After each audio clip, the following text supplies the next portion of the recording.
you're not getting weaker. You may be going through something much deeper. Have you ever found yourself thinking, what happened to me? Before, you had plans, energy, the desire to make it happen. And now, everything looks kind of colorless. The lack of motivation came without warning, and the strangest thing is that it doesn't feel like laziness, it seems something deeper, almost an inner emptiness that is difficult to explain. What if I told you that this might not be a problem, but a sign? Within what Carl Jung described as the process of individuation, there is a moment when the ego begins to lose strength and, along with it, old motivations go away. What is left?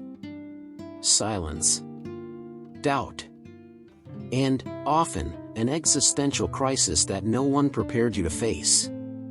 But calm down. Because this state, which many people associate with the dark night of the soul, can be exactly the beginning of a real personal transformation. In this video, you will understand why your spiritual awakening is not giving you energy, but rather dismantling you from the inside, and how this can, paradoxically, take you to a much more authentic level of self-knowledge and alignment with your true self. There is an almost magical idea about spiritual awakening, as if, suddenly, everything makes sense. They sell it as a permanent state of peace, clarity, and enlightenment, like a Zen mode activated 24 hours a day. But in practice, this expectation creates a silent trap. Because when reality does not correspond, frustration is born. And along with it, the lack of motivation. Many people enter this path seeking relief from an existential crisis, hoping to find quick answers. And at first it even looks promising: books, videos, deep reflections. Everything gives that feeling of advancement. But, little by little, a strange discomfort emerges, an inner emptiness that was not in the script. And then comes the thought, hey, wasn't I supposed to be better? The point is that spiritual awakening is not a comfortable destination, it is a process of deconstruction. As Carl Jung has already suggested, the path to self-knowledge involves confronting deep parts of the ego, and this is rarely light. That idealized image begins to fall. And in its place comes something more real, more raw, and, honestly, more challenging. This is where many people get stuck, because spiritual awakening begins to show a side that no one posts on the networks. Instead of enthusiasm, there arises a strange apathy, as if something inside you has been turned off. What once motivated you? It simply loses its grace. And this lack of motivation doesn't feel like laziness, it feels like meaninglessness. You look at your routine, your old goals, even your achievements, and nothing fits anymore. It's like watching your own life from the outside, without being able to really get involved. This inner emptiness is not noisy, it is not dramatic, it is silent, almost elegant. But precisely because of this, he confuses. It gives the feeling that something is wrong, when in fact something is being dismantled. This state is often associated with what many call the dark night of the soul, a deep phase within the process of personal transformation. And here's an important point: it's not about losing everything, it's about failing to identify with what isn't your true self. But, of course, until this new me begins to emerge, what remains is this somewhat uncomfortable limbo. At some point, it gets deeper. It's not just about lack of motivation, it's about not knowing who you are anymore. That identity you've built over the years starts to feel kind of artificial. Profession, tastes, opinions. Everything goes under review. And then the question arises that no one can avoid: if I'm not all that, so what am I? This phase is usually accompanied by a very intense existential crisis. You can even continue doing the same things, but inside you feel like you're playing an old role. It's like wearing an outfit that no longer fits, but still not having another one to wear. This discomfort is not an error in the system, it is part of the process of individuation, as Carl Jung described. Erase a practical point. Instead of trying to find immediate answers, try observing your own patterns. Write down what still makes sense, what has lost value, what generates energy or depletes you. This type of self-knowledge does not solve everything right away, but it begins to reveal clues to yourself. And that already changes the game, even if it still seems a little nebulous. Now we get into a delicate part, because when we talk about ego, many people still think only of arrogance. But, in Carl Jung's view, the ego is the structure that organizes who you think you are. It is what sustains your goals, your motivation, and even the way you present yourself to the world. And when this spiritual awakening happens, this structure begins to crack. Suddenly, what moved you loses strength. Plans that were once a priority now seem empty. And this lack of motivation isn't because you've gotten worse, it's because the ego is losing control. But he doesn't accept it easily. He tries to reorganize himself, create new goals, recover old certainties. Anything to keep the sense of identity intact. A simple exercise here: notice when you feel an urgency to get back to being productive at any cost. Often, this is the ego trying to take back charge. Instead of reacting automatically, question, does this come from a genuine impulse or fear of losing who I was? This short pause already makes room for the process of individuation to happen with more awareness. There's a part of this process that almost no one names, but everyone feels: a silent mourning. It's not for someone, it's for yourself, for the old version that had certainties, plans, and even that constant energy. In the midst of spiritual awakening, you realize that a lot is behind you. And that hurts more than it seems. It is a kind of inner emptiness that has no ceremony and no recognition. The most curious thing is that this grief is not socially validated. No one looks at you and says, "I can imagine how hard it must be to stop being who you were." On the contrary, they expect you to continue functioning normally. And then comes the confusion. On the outside everything looks the same, but inside you are going through a deep personal transformation, almost like a dark night of the soul disguised as a common routine. A practical way to deal with this is to create small rituals of detachment. It could be writing a letter to your old self, acknowledging what it has built and allowing it to go.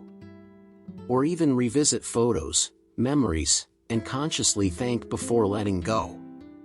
This does not speed up the process, but it brings awareness, and self-knowledge here works as a kind of compass in this somewhat unknown terrain. At some point along the way, that nagging question arises: I was better off before. Am I regressing? And it makes sense to think so, because lack of motivation, inner emptiness, and mental confusion don't exactly seem like signs of evolution. On the contrary, they seem like a step backwards. But erase the detail that changes everything. Not all discomfort is a step backwards. Within spiritual awakening, much that seemed like breakthrough before was actually held by the ego. Excessive productivity, need for approval, goals that came more from outside than from within. All of this can fall apart at once. And when that happens, the ground disappears. But this collapse is not a flaw, it is part of the process of individuation described by Carl Jung. A practical way to avoid falling into this trap is to observe the type of comparison you are making. Are you comparing yourself to a version of yourself that lived on automatic? That he ignored internal signals? If so, maybe it's not regression. Maybe it's consciousness. And ironically, this feeling less like it may be exactly what makes room for something more aligned with yourself to emerge. This is where many people make a big mistake. They confuse inner emptiness with stagnation.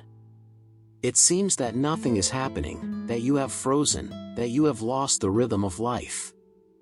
But in practice, this nothingness is a gap between what you were and what is still forming. In the midst of spiritual awakening, this silence has a function, even if it bothers you. Think of it this way: the ego no longer sustains its old identity, but the self has not yet fully structured itself. Result?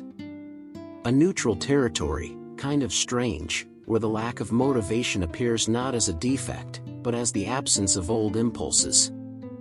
It's as if your mind is recalibrating only without an instruction manual and without warning. A helpful practice here is to learn to tolerate this space without trying to fill it immediately. Instead of rushing to distractions or compulsive productivity, try short moments of pre-sense handset-free walks, mindful pauses, free writing. This type of self-knowledge helps to realize that, even in the apparent emptiness, the process of personal transformation continues to happen behind the scenes. If until now everything already seemed confusing, now a real internal tug-of-war is entering. On the one hand, the ego trying to take back control, creating urgency, demanding productivity, telling you that you need to get back to normal. On the other, something deeper, connected to yourself, asking for pause, silence, and presence. This conflict is one of the most intense points of spiritual awakening. And the curious thing is that the ego doesn't look like a villain, it sounds rational. It argues, compares, remembers who you were before the existential crisis. You produced more, you were more focused, more motivated. And then that doubt hits, am I getting lost? But often, this lack of motivation isn't weakness, it's a sign that you can no longer move because of old motivations. A practical way to deal with this is to start differentiating impulse from pressure. When something comes with urgency, tension, and fear, it's usually the ego trying to survive. When it comes calmer, almost subtle, even if without euphoria, it can be the self manifesting. Developing this type of perception is pure self-knowledge and makes all the difference in the individuation process. This is a sensitive point, because on the outside it can look the same way. The lack of motivation, the isolation, the inner emptiness. All this also appears in depression paintings. And then the fear hits, am I sick, or is this part of spiritual awakening? The answer is not so black and white, but there are important differences. In depression, there is a generalized drop in energy, pleasure, and hope, often accompanied by a constant weight and difficulty with even basic tasks. Already in spiritual awakening, especially in the so-called dark night of the soul, what collapses is the old sense. You even function, but you no longer identify yourself. It's less about not being able to live, and more about not being able to live the same way. Still, here raise a direct point: if this state is accompanied by intense suffering, persistent hopelessness, or serious impact on your routine, seeking professional help is essential. Self-knowledge does not replace clinical care. And, interestingly, understanding this difference more clearly can alleviate the existential crisis, because it gives you a little more ground in the middle of this process of personal transformation. After a period immersed in this inner emptiness, it is almost automatic to want to get out of it by doing something. And therein lies a subtle risk, exchanging the discomfort of spiritual awakening for a busy schedule. You start looking for productivity, goals, tasks. Not by purpose, but as an escape. It sounds like evolution, but often it's just the ego trying to regain control. This compulsive doing comes disguised as discipline, focus, now go. But deep down, it is born of a rejection of silence. It's as if you said anything is better than feeling it here. And then the lack of motivation gives way to a half-empty hyperactivity. You do a lot, but with no real connection to what you're doing. Tired. And it does not. A simple practice before taking on new commitments: pause and ask yourself, does this bring me closer to who I am becoming, or does it just distract me from who I am ceasing to be? This question cuts right through the noise of the ego. Because the process of individuation does not need haste, it needs presence, and that completely changes the type of action you choose to take. After so much silence, confusion, and inner emptiness, something begins to change, but in a very different way than you.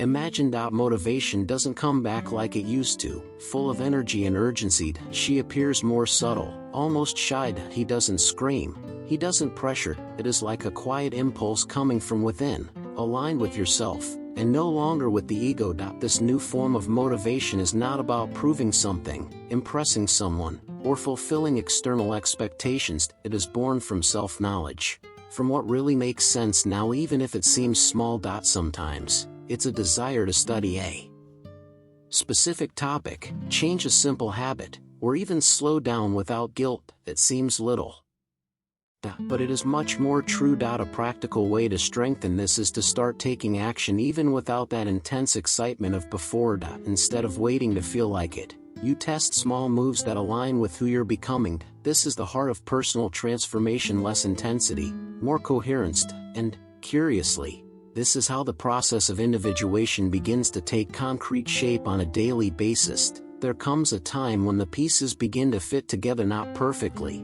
but honestly. You are no longer trying to get back to who you were, nor are you desperate to figure out who you should be. There is a greater acceptance of the process, and this changes everything. Spiritual awakening ceases to be an internal chaos and begins to become a more conscious way of living. Here, the lack of motivation gives way to something more stable: coherence. You act not because you're motivated all the time, but because it makes sense to you. It's a subtle but powerful change. As Carl Jung would say, it is the self assuming a more central role in your individuation process, not eliminating the ego, but integrating it in a more balanced way. In practice, this translates into more aligned and less impulsive choices. You no longer need constant validation, nor exaggerated performance. They live with more presence, accept the ups and downs without so much drama, and understand that inner emptiness is also part of the cycle. And perhaps most interestingly, the journey continues.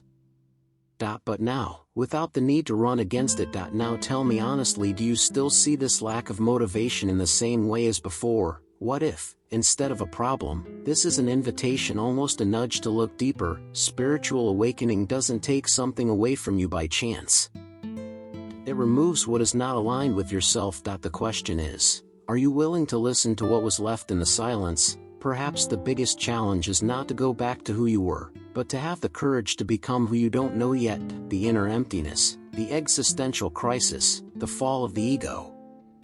All of this may seem confusing now, but it is part of a larger process of personal transformation, and the more you resist, the heavier it gets. So, instead of running away, what would happen if you started observing? And hey, raise a direct invitation: choose one simple thing today that aligns with this new moment, something small but true. It can be a moment of pause, a more conscious decision, or even saying no to something that no longer makes sense. This is the real beginning of self-knowledge and the process of individuation. If this content made sense to you, subscribe to the channel and activate notifications, because this is just the beginning of a journey that can completely change the way you live, feel, and understand yourself.